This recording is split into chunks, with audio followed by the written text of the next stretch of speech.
আমাদের সুপরিচিত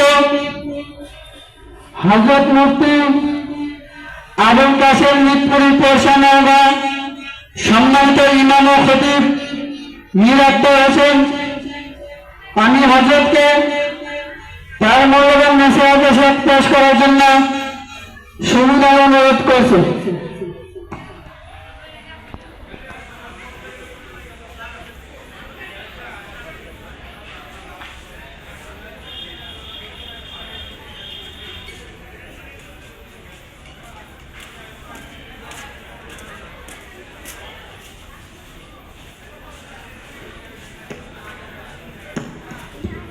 মাধ্যমিক ছাত্রছাত্রীরা, তোমরা সবাই এসে মাহফিলের প্যান্ডেলে এসে বসে যাও।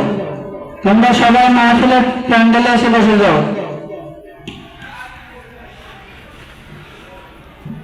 আসসালামু আলাইকুম ওয়া রাহমাতুল্লাহি ওয়া বারাকাতুহু। আলহামদুলিল্লাহ আলহামদুলিল্লাহি জাআলা আশ-শামসা ওয়াল কামারা বিহুসবান ওয়া ফাদ্দালা জামানান আলা জামান কামা ফাদ্দালা মাকানান আলা মাকান ওয়া ইনসানান আলা ইনসান ওয়া নাশহাদু আন লা ইলাহা ইল্লাল্লাহু ওয়া আশহাদু আন্না মুহাম্মাদান আবদুহু ওয়া রাসূলুহু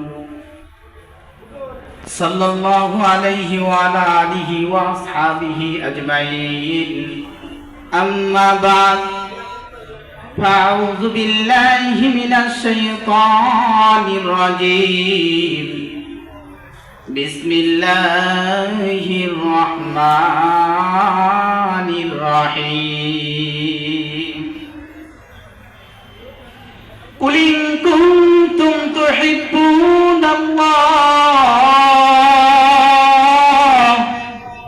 ফাত্তাবিউনি ইউহিব্বুকুমুল্লাহ।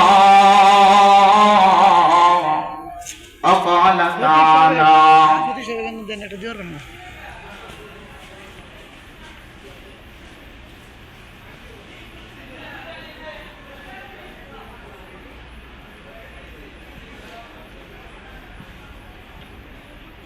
وقال تعالى إلا الذين آمنوا وعملوا الصالحات وتواصوا بالحق وتواصوا بالصبر قال رسول الله صلى الله عليه وسلم مفتاح الجنة الصلاة قال رسول الله صلى الله عليه وسلم أول ما يحاسب به العبد يوم القيامة الصلاة। হায়রে আলো গোল পয়সা গোল, হায়রে আলো গোল পয়সা গোল, গোলালু গোল, এর চেয়ে বেশি গোল মনের গন্ডগোল। নিম তিতা নিমতা তিতা, হায়রে নিম তিতা নিমতা তিতা, আরো তিতা খর, এর চাইতে বেশি তিতা 203 ঘর। কা কালো কোকিল কালো, হায়রে কা কালো কোকিল কালো, কালো মাথার কেশ, এর চাইতে বেশি কালো মনের হিংসালে। সম্মানিত সুধী, আসসালামু আলাইকুম ওয়া রাহমাতুল্লাহি ওয়া বারাকাতুহু। আল্লাহ জাল্লা জালালুহুর কাছে অসংখ্য অগণিত শুকরিয়া জ্ঞাপন করি, যিনি এই ভয়াবহ সময়ের মধ্য দিয়েও আল্লাহ পাক রব্বুল আলামিন এই যে একটা সুন্দর ইসলামের নীতিমালা পালনের সাথে উলামায়ে কেরামের ইলমের চর্চা ও আওয়াজের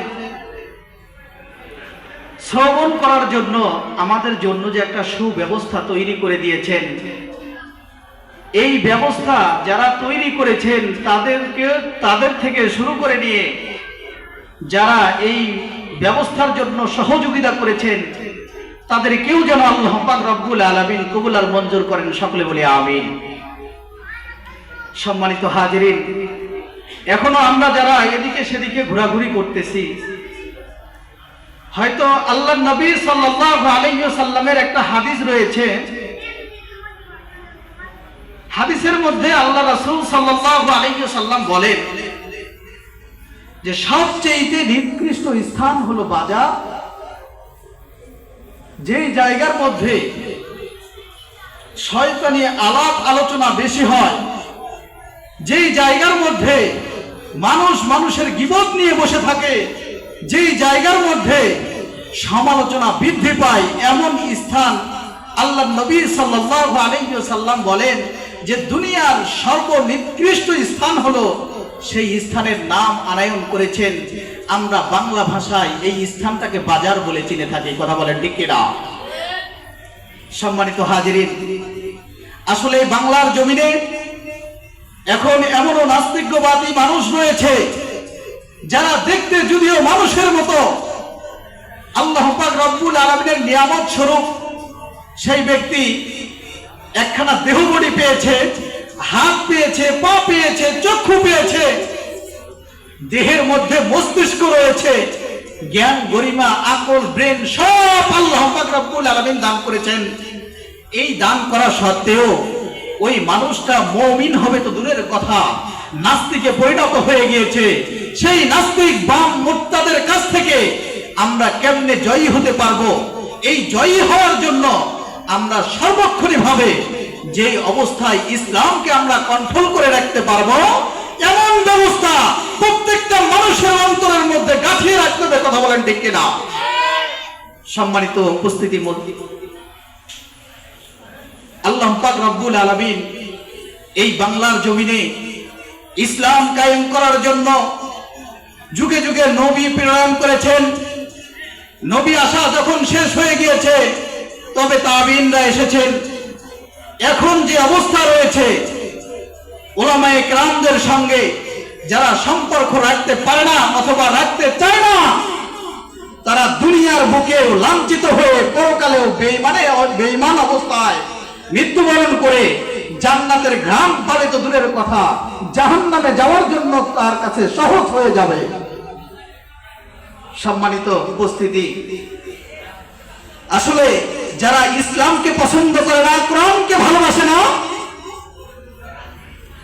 যারা এমনও মনে করে রাখে যে কোরআন মানবে শুধু মসজিদের ইমাম সাহেব আর মুয়াজ্জিন সাহেব,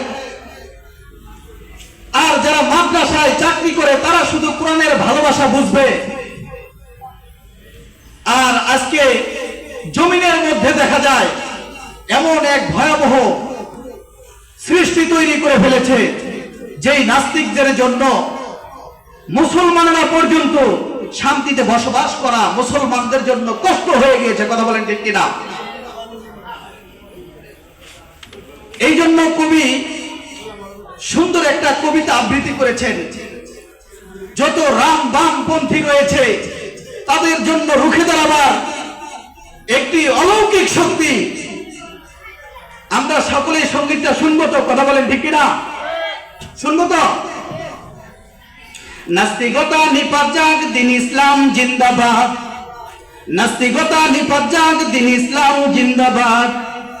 কোটি প্রাণে একই আওয়াজ, খোদার দহি ছাড় পাবে না, এই বাংলায় ঠাই হবে না, মুসলমানরা জেগেছে আজ। কথা বলেন ঠিক কিনা? নাস্তিকতা নিপাত যাক, দিন ইসলাম জিন্দাবাদ। নাস্তিকতা নিপাত যাক, দিন ইসলাম জিন্দাবাদ। কোটি প্রাণে একই আওয়াজ, খোদার দহি ছাড় পাবে না, এই বাংলায় ঠাই হবে না, মুসলমানরা জেগেছে আজ। তোলো তোলো আওয়াজ তোলো, জোর কদমে সামনে চলো, সবাই মিলে একই তালে দাও না স্লোগান, হেই নারায়ে তাকবীর, নারায়ে তাকবীর,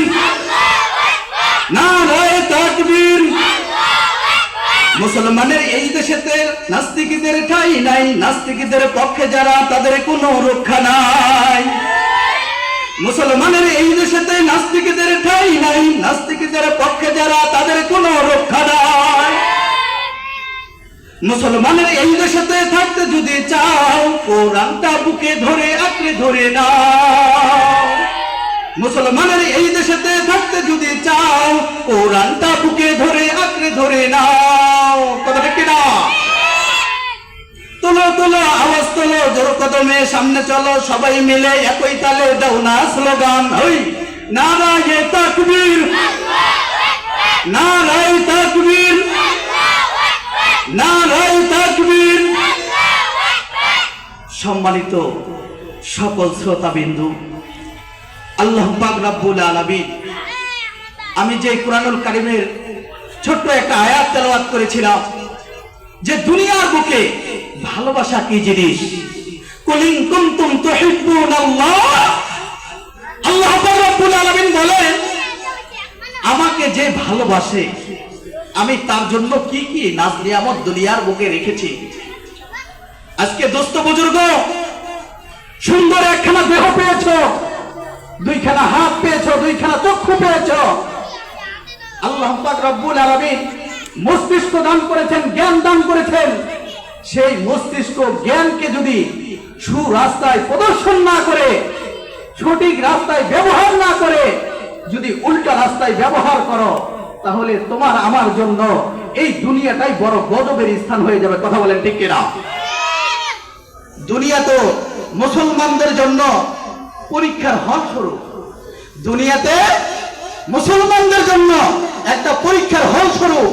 এই পরীক্ষার হলে এসে কোন ছাত্র যদি পরীক্ষার কোশ্চেনটা পাবার পরে খাতার উপরে পেজে যদি লিখতে শুরু না করে, যদি বসে বসে গান গায়, যখন 3 ঘন্টা সময় পেরিয়ে চলে যাবে, যখন সময়টা শেষ হয়ে যাবে, তখন যদি ওই ছাত্রকে জিজ্ঞাসা করে যে বাবা তুমি কোশ্চেন পাবার পরে কি কি লিখেছো, সে যদি জবাবে বলে আমি লিখবো কেন, এটা তো ডিজিটাল দুনিয়া আর ডিজিটাল দেশ, এই দেশে লেখাপড়া করা লাগে না। আসলে যে সমস্ত মুর্তাদ এই বাংলার জমিনে এসেছিল, যাদের অনুসরণ করার কারণে ছোট ছোট কচি কাঁচা বাচ্চাগুলো নিজের জীবনটা পর্যন্ত নষ্ট করে দিয়েছে, তাদের কাছ থেকে আমরা কি অঙ্গীকার পেয়েছি, আমরা কি শিখতে পারলাম? আমাদের তো আকল, ব্রেন, মস্তিষ্ক আল্লাহ পাক রব্বুল আলামিন সবকিছুই দান করেছেন। আমরা কোন রাস্তায় ব্যয় করতেছি এই চিন্তাটা কেন মস্তিষ্কের মধ্যে আসে না? ও দোস্ত বুজুর্গ, আজকে মস্তিষ্কের মধ্যে সেই ব্রেন ঢুকবে কেমন করে? সর্বক্ষণই ভাবে গুনার কাজে লিপ্ত, যত প্রকারের পাপ রয়েছে, পাপ কাজের মধ্যে আপনার আমার শামিল, পাপ কাজের মধ্যে আপনি আমি জড়িত। কেমনে আপনি আমি ভালো কিছুর আশা করতে পারবো? কথা বলেন, কথা বলেন না কেন? যারা ভালো কাজের জন্য আশা করবে তাদের নিজের নফসটাকে আগে ভালো করতে হবে। কথা বলেন ঠিক কিনা?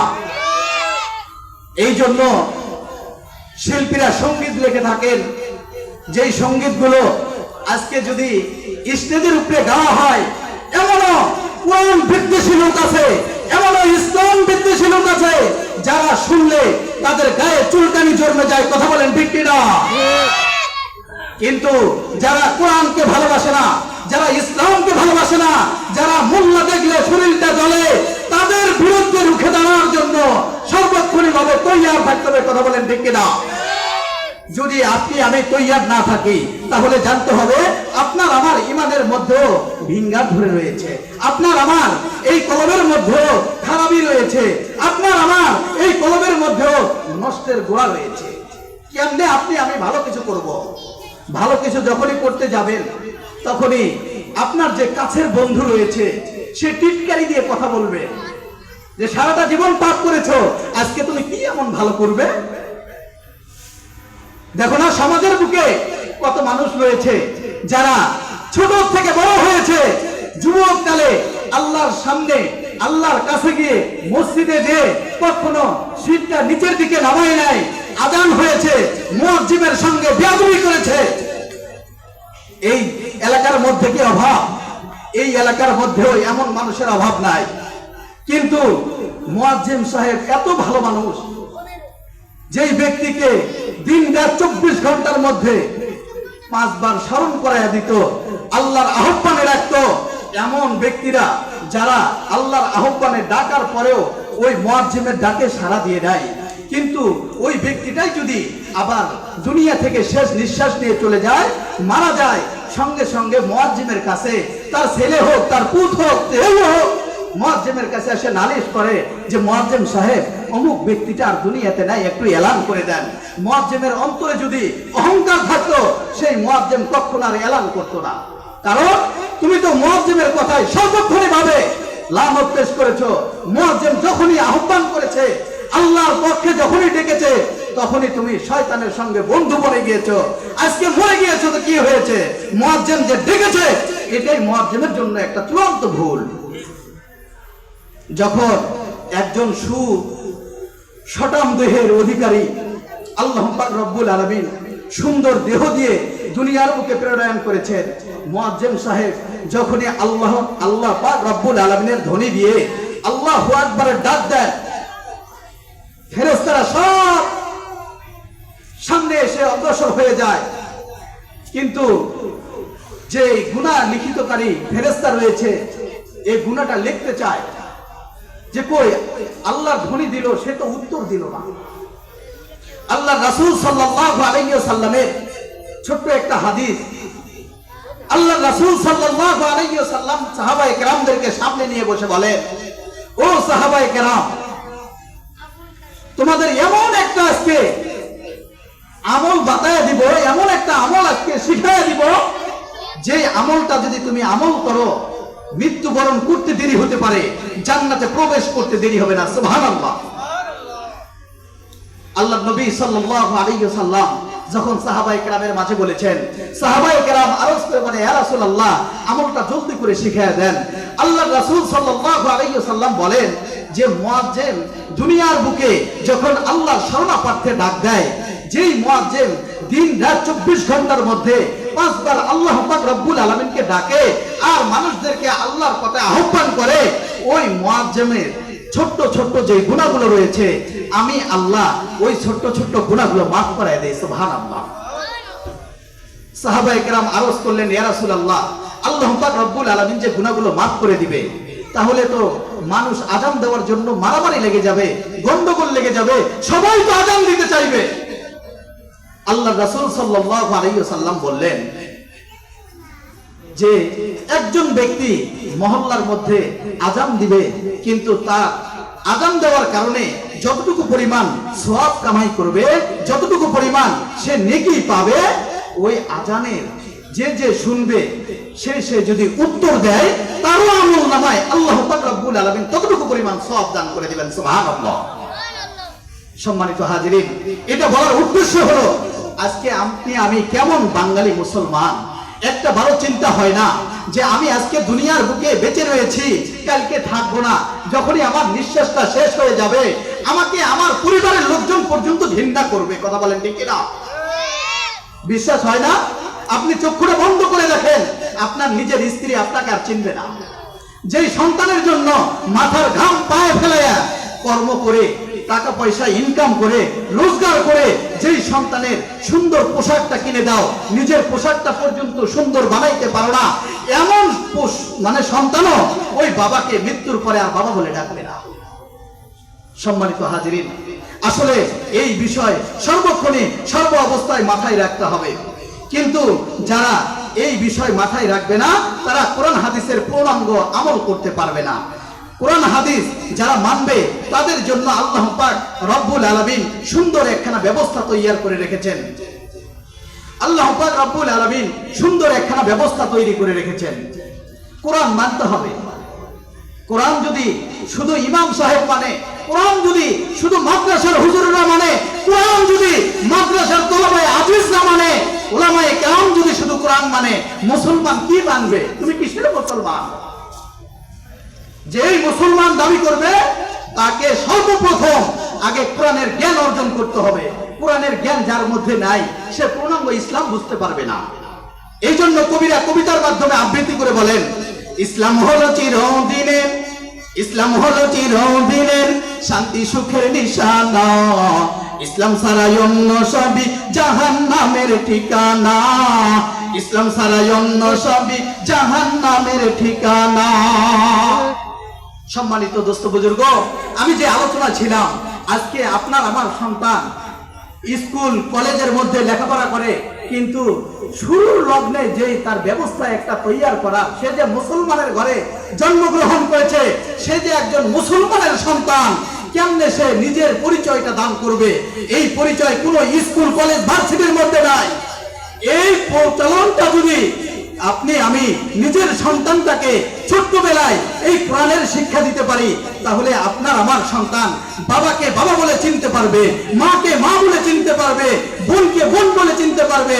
আজকে বাংলার জমিনে এমন হয়ে গিয়েছে, মাকে মা বলে সন্তান পর্যন্ত চিনতে পারে না।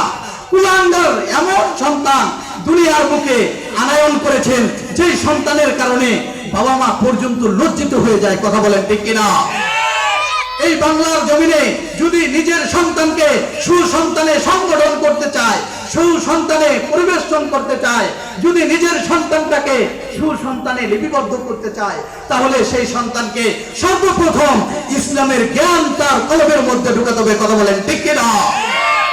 এই বাংলার জমিনে যারা কোরআন মানবে না, তারা তো ইসলামের পক্ষে তো দূরের কথা, তাদের তো ঈমান থাকবে দূরের কথা, সে চূড়ান্ত একজন কাট্টা কাফের। কারণ কাফেরের মধ্যে কোনো ফয়সালা নাই। যে ব্যক্তি ইসলাম মানে না, তার জন্য কোনো ইসলামের নীতিমালা নাই। একজন ব্যক্তি বলে, হুজুর আমি সুদ খাই, আমি মসজিদের সেক্রেটারি, আপনার যে বেতন রয়েছে এই 8,000 10,000 টাকা বেতনে আপনি কত কষ্ট করবেন? আমি মসজিদের সভাপতি, আমি সুদ খাই, আপনি লিখিত কাগজ দেন যে সুদের ব্যবসা হালাল।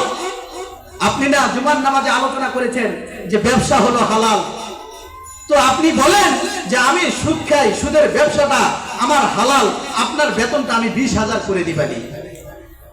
ইমাম সাহেব সুন্দর একটা মস্তিষ্ক মাথার মধ্যে আসছে, আসার পরে ইমাম সাহেব মানে নিজে নিজে চিন্তা করছে যে এই তো আর মুসলমান নাই।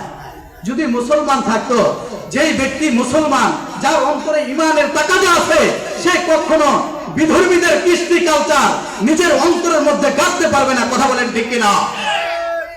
নিজের অন্তরে যখনই শয়তানের ওয়াসওয়াসা ঢুকে যাবে, যখনই নিজের অন্তরের মধ্যে বিধর্মীদের কৃষ্টি কালচার চলে আসবে, তখনই জানতে হবে আপনার আমার ইমানটা নষ্ট হয়ে গিয়েছে। ইমানটা বেঁচে রাখার জন্য কোরআনের প্রয়োজন, ইমানটা বেঁচে রাখার জন্য ইসলামের প্রয়োজন। এই ইসলামের হাতটাকে শক্তিশালী করার জন্য যদি নিজের জীবন দিতে হয়, জীবন দিয়ে দিব, কিন্তু কখনো ইসলাম বিদ্বেষীদের সঙ্গে একমত হব না। কথা বলেন ঠিক কিনা? এই বাংলাদেশে যারা ইসলাম মানে না, তাদের সঙ্গে আমাদের কোনো একমত হবে না। কথা বলেন ঠিক কিনা? এই বাংলার জমিনে যারা ইসলামের সঙ্গে শত্রুতা করেছে, আল্লাহ পাক রব্বুল আলামিন চোখের সামনে এমন বিচার করেছেন তাদেরকে, তারা যদি একজন ইমাম সাহেব, একজন উলামা ইকরামকে লজ্জিত করেছেন, তো আল্লাহ পাক রব্বুল আলামিন ওই নেতাকে শত শত মানুষের সামনে লজ্জিত বানিয়েছেন। কথা বলেন ঠিক কিনা? এই জন্য তো কবিরা কবিতার মধ্যে বলে থাকে, যে সমস্ত বাংলাদেশের সোশ্যাল মিডিয়ার ভাইরাল কবি রয়েছে, এই কবিগুলো কবিতা আবৃত্তি করে বলেছেন, বাংলাদেশের ক্ষমতাতে এমন এমপি মন্ত্রী চাই, বাংলাদেশের ক্ষমতাতে এমন এমপি মন্ত্রী চাই, ধর্মে কর্মে জিনিসেরা মনের মাঝে হিংসা না। বাংলাদেশের ক্ষমতাতে এমন এমপি মন্ত্রী চাই, ধর্মে কর্মে জিনিসেরা মনের মাঝে হিংসা নাই। কথা বলেন ঠিক কিনা? বাংলাদেশের ক্ষমতাতে এমন এমপি মন্ত্রী চাই, বাংলাদেশের ক্ষমতাতে এমন এমপি মন্ত্রী চাই, ধর্মে কর্মে জিনিসেরা মনের মাঝে হিংসা নাই। বাংলার জমিনে যত মানুষ রয়েছে, সোশ্যাল মিডিয়া থেকে নিয়ে শুরু করে ফেসবুক, ইউটিউব, হোয়াটসঅ্যাপ যা লাইনগুলো রয়েছে, এই লাইনেই ঢুকলে দেখা যায় যে আমি বড় মুসলমান, আমার বাবাই বড় মুসলমান ছিল, আমার বাবাই হাজী সাহেব, আমার বাবাই সবচেয়ে বড় উলামায়ে কেরাম, আমি তার সন্তান, আমি মুসলমান মানি, আমি মুসলমানের পক্ষে চলি, আমার ঈমান হলো আসল সম্পদ, আমার ইসলাম হলো জীবন ব্যবস্থা। কিন্তু এই বলা বক্তব্য সোশ্যাল মিডিয়ায় শেষ, যখনই মাঠে ময়দানের সামনে আসে তখন দেখা যায় তার চাইতে বড় নাস্তিকবাদ, তার চাইতে বড় কাফের, তার চাইতে বড় বেঈমান, তার চাইতে বড় ধোঁকাবাজ এই বাংলার জমিনে অভাব নাই। কথা বলেন ঠিক কিনা? কিন্তু আপনি আমি মনে করতেছি মাথায় সুন্দর একখানা টুপি দিয়েছে, পরনে সুন্দর একটা জুব্বা পরেছে, হেজাব লেবাজে অনেক সুন্দর, একজন উলামায়ে কেরামের মতো দেখতে মনে হয়, কিন্তু সেই ব্যক্তিও যদি কোরআনের বিপক্ষে কথা বলে তাহলে সে যে দুনিয়ার বুকে নিজের অস্তিত্ব হারিয়ে ফেলতেছে, কখনো নিজের দোষ নিজের কাছে ধরা পড়ে না। এই কথাটা আসলে আমি কাউরে বুঝাইতে পারি না। নিজের দোষ, নিজের অপরাধ নিজের চোখে কখনো ধরা পড়ে না। নিজের দোষ, নিজের অপরাধ যদি চোখের সামনে ধরা যেত তাহলে কোনো মানুষই দুনিয়ার মাঝে, কোনো মানুষ সমাজের মাঝে খারাপ আচরণ করতো না। কথা বলেন ঠিক কিনা? নিজের অপরাধটা নিজে দেখতে পারি না, এই জন্য তো আমরা নিজেরা ভুল পথে রয়েছি। সঠিক পথে আসার জন্য আমি যে কোরআনুল কারীম থেকে ছোট্ট একটা আয়াত তেলাওয়াত করেছিলাম, কুলিন কুনতুম তুহিব্বুনাল্লাহ ফাত্তাবিউনি ইউহিব্বুকুমুল্লাহ, তুমি যদি ভালোবাসতে চাও, আল্লাহ পাক রব্বুল আলামিন বলেন, ও বান্দা তুমি যদি আমাকে ভালোবাসতে চাও তাহলে আমার দোস্তকে ভালোবাসো। আর আজকে বিশ্ব নবীকে ভালোবাসবো তো দূরের কথা, বিশ্ব নবীকে ভালোবাসবো তো দূরের কথা, আপনার আমার মনটা শুধু ছুটে চলে যায় শয়তানের সঙ্গে বন্ধু বনতে। আপনার আমার মনটা শুধু ছুটে চলে যায় যেই জায়গায় বিধর্মীদের কৃষ্টি কালচার রয়েছে, আপনার আমার মনটা ছুটে চলে যায় যেই জায়গায় বিধর্মীদের গান বাজনা বাদ্যযন্ত্র চলতেছে। আজকে সমাজের বুকে দেখা যায় যেই জায়গায় সুন্নতে ঘটনা পালন করে, মুসলমানের একটা রোপণ পালন করে, সেই জায়গায় বাদ্যযন্ত্র সুন্দর সুন্দর ভিআইপি বড় বড় বক্স আনিয়ে গান বাজনা বাদ্যযন্ত্র সেই জায়গায় বাজায়। কিন্তু যেই জায়গায় আপনি আমি এই গান বাজনা বাজাইতেছি, একটা বারো কি অন্তরের মধ্যে ভয় ঢোকে না যে আপনার আমার আজকে আল্লাহ পাক রব্বুল আলামিন জ্ঞান দান করেছেন, শক্তি দান করেছেন, জীবন দান করেছেন, যত ক্রয় করলেন সব শক্তি নিজের কাছে আনায়ন করার পরে নিজেই যদি শক্তিটা দুনিয়ার বুকেই প্রয়োগ করে দাও, আল্লাহর জন্য যদি শক্তি প্রয়োগ না করতে পারো, আল্লাহ পাক রব্বুল আলামিন বলে, বান্দা আমি যে একটা কোরআনের আয়াত লিপিবদ্ধ করে দিয়েছি, ইন্নাল ইনসানা লাফি খুস, ইন্নাল ইনসানা লাফি খুস, ওই সমস্ত মানুষ দুর্ভোগ, ওই সমস্ত মানুষ কোনো কাজে আসবে না, ওই সমস্ত মানুষ দুনিয়ার বুকে লাঞ্ছিত অবস্থায় থাকবে যারা আল্লাহর আইনকে অপমাননা করবে, যারা ইসলামের আইনকে অপমাননা করবে, যারা ইসলামের আইনকে পছন্দ করবে না, ইসলামের আইনের কথা শুনলেই শরীরের মধ্যে চুলকানি জমে যাবে।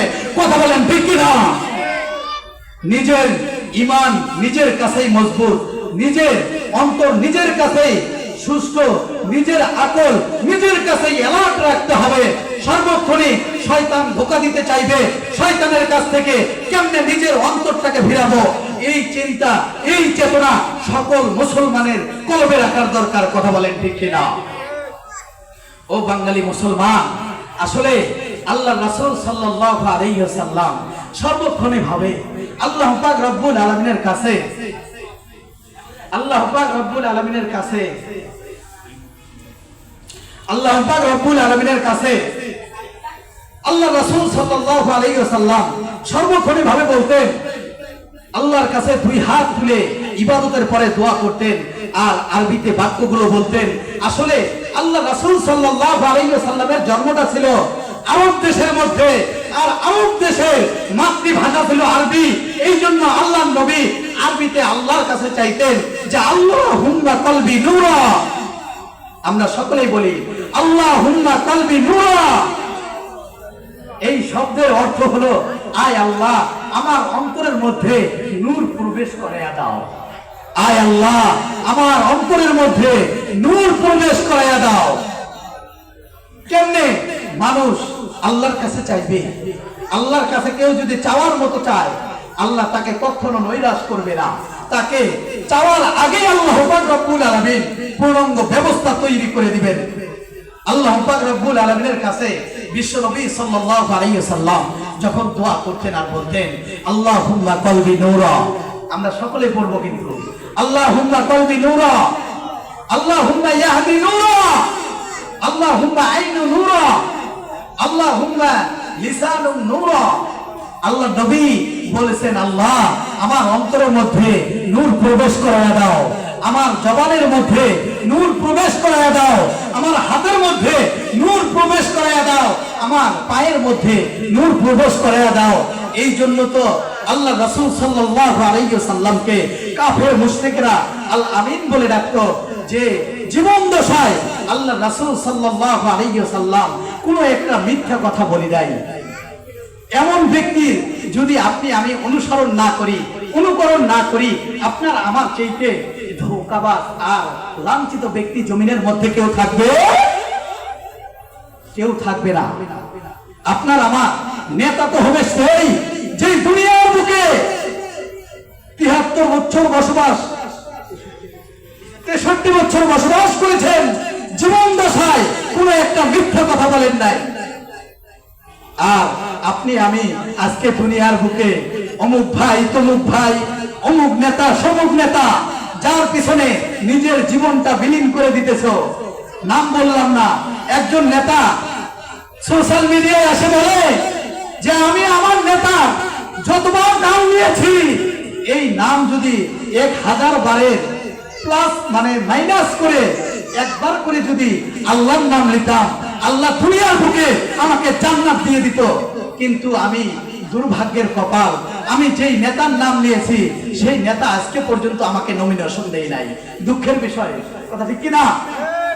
কিন্তু যার জন্য আপনি এত সুকাম মানে নিজের জীবনটা বিলীন করে দিলেন, যার জন্য এত প্রশংসা গাইলেন, যার জন্য নিজের জীবনের সময়গুলো 1 ঘন্টার মধ্যে, দিনটা 24 ঘন্টার মধ্যে যে ঘন্টা তৈরি হয় 60টা মিনিট লাগে, তাহলে একটা ঘন্টা হয় 60টা সেকেন্ডের দিয়ে একটা মিনিট হয়, সেকেন্ডে সেকেন্ডে যার উপলব্ধি করেছ, তার জন্য যেই যত কিছু করলে, এই সব কিছু করার মাধ্যমে, সব কিছু করার মাধ্যমে সেই নেতা যদি তোমাকে ভুলে যায়, তাহলে তার সামনে পিছনে গিয়ে আপনার আমার কি লাভটা হবে বলো তো ভাই?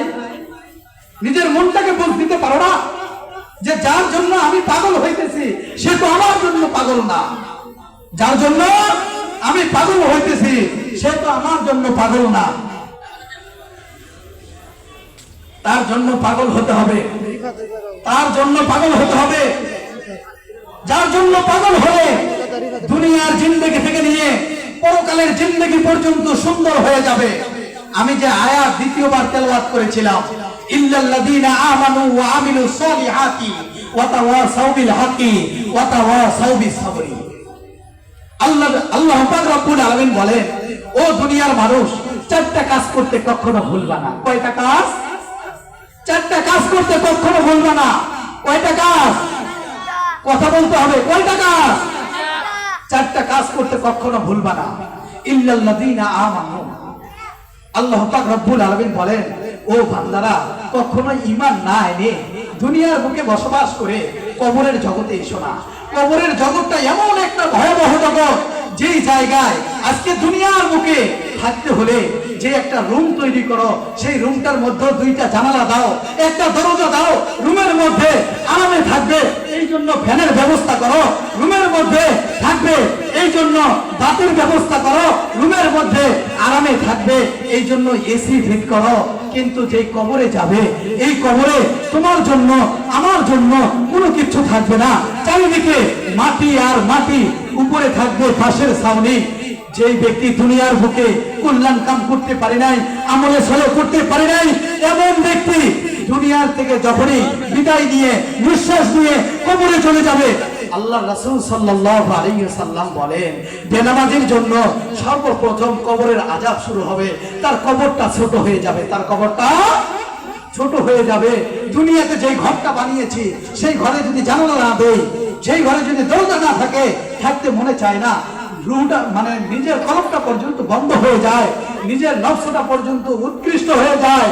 আর যেই কবরে থাকবে দোস্ত বুজুর্গ, ওই কবরের জন্য কি আমল করলে, ওই কবরে যাওয়ার জন্য কি নেকি কামাই করেছো, আসলে নিজের নফসটাকে বুঝ দাও, নিজের মনটাকে বুঝ দাও। ও মন, দুনিয়ার বুকে আমি যত খারাপি করেছি, যত গুনাহের কাজ করেছি, যত পাপের কাছে লিপ্ত ছিলাম, যত আমাকে দিয়ে খারাপ কাজগুলো হয়েছে, আল্লাহর কাছে ইবাদতের পরে দুই হাত তুলে আল্লাহর কাছে দোয়া করবে, আল্লাহ জীবনে অনেক ভুল করেছি, জীবনে অনেক পাপ করেছি, জীবনে এমন কোন গুনাহ নাই যে গুনাহটা আমাকে দিয়ে হয়ে নাই, জীবনে এমন কোন গুনাহ নাই যে গুনাহটা আমি করি নাই। আল্লাহ আপনি তো বড় ক্ষমাশীল, আপনি তো রহমান, আপনি তো রহিম, আল্লাহ আপনি তো দয়ার সাগর। আয় আল্লাহ, আপনার দয়ায় আমার জীবনের সমস্ত গুনাহ খাতাগুলো মাফ করে দাও। আল্লাহ পাক রব্বুল আলামিনের কাছে যখনই চাইবে, আল্লাহ পাক রব্বুল আলামিন সঙ্গে সঙ্গে বান্দার জীবনের সমস্ত গুনাহ খাতাগুলো মাফ করে দিবে। এই জন্য কবিরা কবিতার মাধ্যমে আবৃত্তি করে বলেন, সম্মানিত সুধী, আসলে সময় সংকীর্ণতার কারণে এই জায়গায় আলোচনা শেষ করলাম। আল্লাহ পাক রব্বুল আলামিন সকলকে যেন দিনের দায়ী হিসাবে কবুল আর মঞ্জুর করেন, সকলে বলে আমিন। আল্লাহ পাক রব্বুল আলামিন সকলকে যেন জামাতের সাথে 5 ওয়াক্ত নামাজ আদায় করার তৌফিক দান করেন, সকলে বলে আমিন। সবাইকে আল্লাহ পাক রব্বুল আলামিন যত নরনারী রয়েছে, আল্লাহ পাক রব্বুল আলামিন নিজের স্ত্রী, নিজের মেয়ে, নিজের বোন সকলকে যেন পাঞ্জাগানার মুসল্লি বানিয়ে দেন, মুসলিমা বানাইয়া দেন, সকলে বলি আমিন। ওয়া আখিরি দাওয়ানা আলহামদুলিল্লাহি রাব্বিল আলামিন। আসসালামু আলাইকুম ওয়া রাহমাতুল্লাহি ওয়া বারাকাতুহু।